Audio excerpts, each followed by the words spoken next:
Hello mga kaboso! Welcome back sa Netflix, kung saan ibinabahagi ko ang aking hilig sa panonood ng pelikula at isinasalaysay ko ito sa Tagalog. Kung nais mo ng ganitong mga content, make sure to subscribe and turn on all notifications so you will get updated sa mga susunod kong videos. Ang pelikula na ating matutunghayan ngayon ay isang Spanish drama romance tungkol sa isang napakagandang misis na hindi tinutusok ng kanyang asawa kaya nagpatusok sa kanyang bayaw. Ito ay pinamagatang La Mujer de mi Hermano sa wikang Espanyol o My Brother's Wife sa wikang Ingles na ipinalabas noong 2005. Sa panimula ng eksena, makikita natin ang mag-asawang sina Zoe at Ignacio. Mahal nila ang isa't isa, ngunit bitin sila sa init ng kanilang pagmamahalan bilang mag-asawa. Pagkatapos nun, tumungo sila sa simbahan kung saan sinabi ng lalaki sa pari na hindi pa sila nabibiyayaan ng anak. Ipinagdasal sila ni Father at sinabihan ng mag-asawa na magiging maayos din ang lahat. Pagkatapos nun, nagpunta si Zoe sa kapatid ni Ignacio na si Gonzalo. Isa itong painter kaya tumungo ang babae doon upang bumili ng painting nito. Nang makauwi na ang babae, ipinakita niya ito sa kanyang asawa. Tinanong ni Ignacio ang kanyang may bahay kung binayaran ba nito ang painting sa kanyang kapatid. Hindi na sana di umano nito binayaran ang painting dahil buwan-buwan niya itong binibigyan ng pera. Actually, nagkaroon ng sama ng loob si Ignacio sa kanyang kapatid tungkol sa isang bagay kaya parehong ayaw nila ang isa't isa. Kinaumagahan, tumungo si Zoe kay Gonzalo upang mag-photoshoot. Samantala, habang humiga ito, hindi sinasadyang nahigaan nito ang cellphone at nagkamaling natawagan ang kanyang asawa na sinagot naman agad ni Ignacio. Nagsimulang magkwento ang babae sa kanilang buhay mag-asawa sa kanyang bayaw. Ibinunyag niya dito na hindi maayos ang kanilang pagsasama at nag-uungulan lang silang mag-asawa tuwing araw ng Sabado. Ayon naman kay Gonzalo, mahina ang tuhod ng kanyang kuya. Narinig naman lahat ni Ignacio ang pag-uusap ng kanyang asawa at kapatid. Kaya nagalit ito at itinapon ang painting na ginawa nito sa swimming pool. Nang araw na naligo sa swimming pool si Zoe, nakita nito ang painting sa ilalim kaya ipinaalam niya ito kay Gonzalo. Ayon naman sa kanyang bayaw, naiinggit lamang ang kanyang kuya sa kanya kaya nito nagawa ang bagay na iyon. Nang papaalis na si Zoe ng gabing iyon, pinigilan siya ng kanyang bayaw at sinabihang doon na muna ito matulog, kaya pinaunlakan naman niya ito. Nang magising siya kinaumagahan, nakita nito ang kanyang bayaw na natutulog sa kanyang tabi. Pagkatapos nun, umuwi na si Zoe sa kanyang bahay. Tinanong nito ang asawa kung bakit nito itinapon ang painting sa swimming pool. Ayon naman kay Ignacio, nagalit siya sa kapatid dahil ipinabayad nito ang painting sa kanya. Sa sumunod na araw, makikita si Gonzalo kasama ang kanyang kasintahan.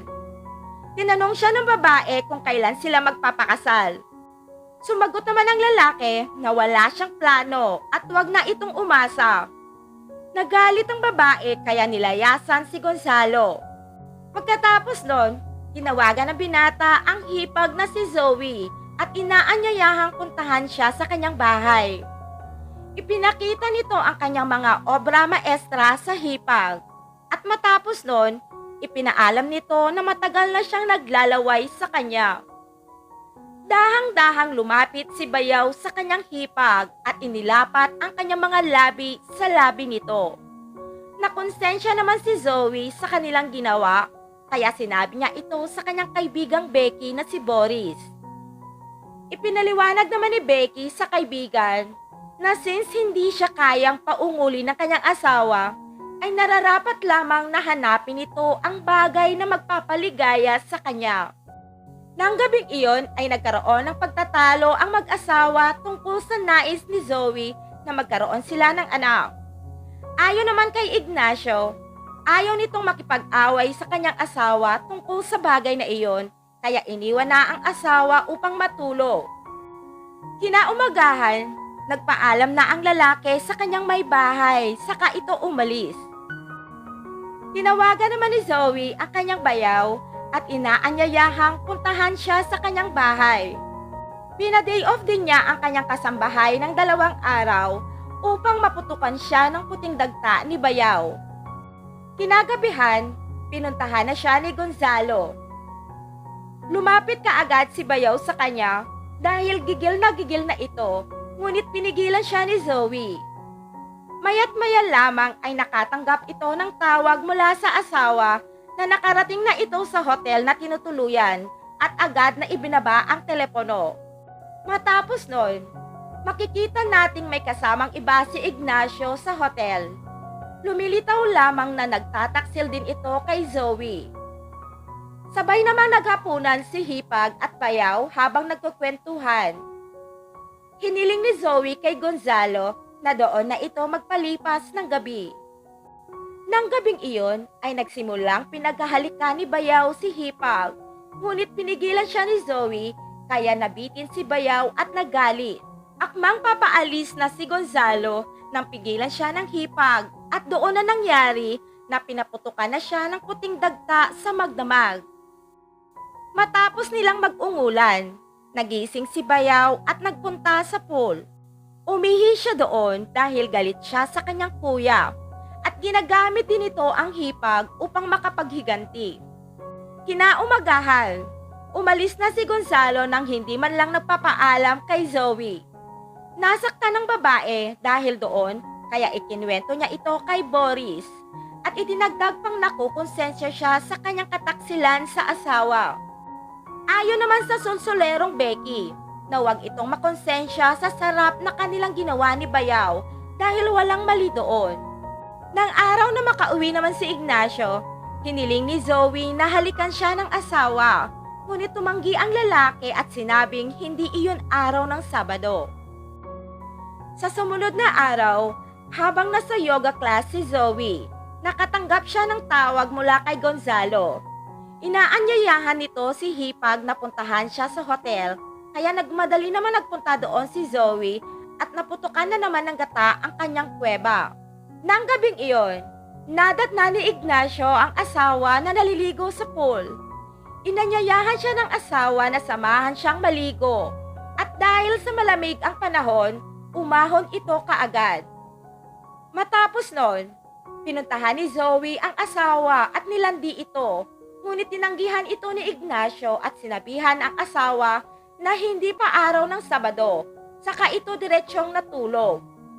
Ngunit sa kasarapan ng tulog, naalimpungatan si Zoe at nahuling nagtataltal ang asawa, kaya natuloy sila sa talpakan. Kinabukasan, nagsalo-salo sa agahan ang mag-iina kasama si Zoe. Nang magpunta ang babae sa kusina, sinundan ito kaagad ni Bayaw at hinapit sa likod sabay hinalikan. Biglang pumasok doon ang kasambahay, kaya nahuli sila sa akto at agad na naghiwalay. Matapos ng insidenteng iyon, ipinabatid ni Zoe sa kanyang bayaw na hindi interesado ang kanyang asawa na paligayahin siya. Ayon naman kay Gonzalo na maaaring bakla ang kanyang kuya at gusto nito sa mga lalaki. Nang marinig ito, pinagdudahan ni Zoe ang asawa. Ipinagtapat naman ng babae iyon sa kaibigang Becky at sinabing hindi naman mukhang Becky ang asawa nitong si Ignacio. Matapos nun, diretsang itinanong ni Zoe sa kanyang asawa kung ano ba talaga ang kasarian nito. Itinanggi naman ni Ignacio ang mga paratang ng kabiyak, ngunit nakapagdesisyon na ang babae na sumulat sa asawa na naglalaman ng salitang, "Isa kang paminta, kaya lalayasan na kita." Kinabukasan, tuluyan nang umalis si Zoe at nakatanggap siya ng tawag sa kanyang asawa, ngunit itinapon niya ang kanyang cellphone sa pool sa katuluyang umalis. Sa sumunod na araw, pinuntahan ni Ignacio ang kapatid na si Gonzalo. Siningil niya ito sa pagbubunyag ng kanyang kasarian sa kanyang asawa. Lumalabas ang katotohanang isa talagang paminta itong si Ignacio. Dahil sa katunayan, kaya galit si Gonzalo sa kanyang kuya, ay dahil hinaharas siya nito noong bata pa lamang sila. Kaya itong si Bayaw, ginagamit si Hipag upang magiganti sa kanyang kuya. Nang makauwi na si Ignacio sa kanyang tahanan, napag-alaman nitong nilayasan na nga siya ng kanyang asawa, kaya sumama ang kanyang loob. Sa kabilang banda, si Zoe naman ay naglagay sa hotel, kung saan napag-alaman niyang siya ay nagdadalang tao. Ipinaalam niya ito sa kanyang matalik na kaibigan. Ilang araw ang lumipas, nakita ni Ignacio ang kanyang kapatid sa meeting. At pagkatapos ay sinundan niya ito sa isang silid sa hotel, kung saan naroon din ang kanyang asawang si Zoe. Nakimarites siya sa pinag-uusapan ng dalawa at napag-alamang ipinagbubuntis ng kanyang asawa ang anak ng kanyang kapatid. Ayon naman kay Gonzalo, nais nitong ipalaglag ni Hipag ang dinadala nito, ngunit tumanggi si Zoe. Sinabihan din nito ang babae na huling pagkikita na nila iyon. Matapos nun, umuwi na si Ignacio at natagpuan ng liham na iniwan ng kanyang asawa. Samantala, naiwang mag-isa na lamang ang maharot sa hotel at pinag-iisipang mas makabubuting ipalaglag na lamang ang bata sa kanyang sinapupunan, kaya nakipag-usap siya sa kanyang OB. Isang araw, natagpuan ni Ignacio ang cellphone ng kanyang asawa sa pool, kaya nireguluhan niya ito ng bago. Tinawagan naman ni Zoe ang asawa gamit ang cellphone iyon.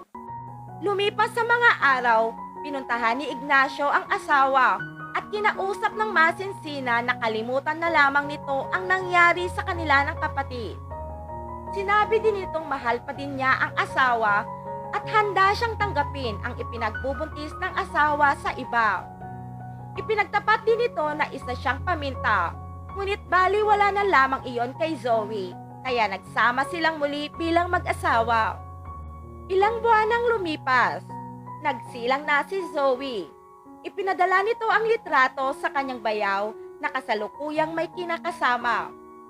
Sa huling eksena, makikita nating masayang magkasama ang mag-asawang sina Zoe, Ignacio at ang bagong anghel ng pamilya, kasama na ang kanyang lola.